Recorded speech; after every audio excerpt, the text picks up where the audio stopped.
नमस्कार प्रणाम दोस्तों, फिर से एक नए वीडियो में आपका स्वागत है। वीडियो स्टार्ट करने से पहले मैं आपको बता दूं कि अरविंद अकेला कल्लू का सुपर हिट सॉन्ग आ रहा है बराबर मार्केट में। तो फिर से आप सबके बीच में देवी गीत लेकर आ रहा है बहुत जल्द आप सबके बीच में।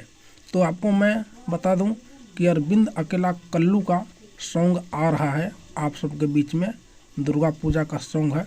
तो इस वीडियो में मैं आपको क्लियर करने वाला हूं कि वो सॉन्ग कब आएगा और कहां से आएगा। इस वीडियो में मैं क्लियर करने वाला हूं, तो आप लोग वीडियो को स्किप मत कीजिएगा, नहीं तो आप लोगों को पता नहीं चल पाएगा कि कौन सा सॉन्ग है। चलिए आपको मैं गाना का नाम बता देता हूँ। गाना का नाम होने वाला है दोस्तों बिंदी लाले लाले। आप लोग देखना ना भूले इस सॉन्ग को, कल सुबह आ रहा है आप सबके बीच में। आप लोग देखना ना भूले इस सॉन्ग।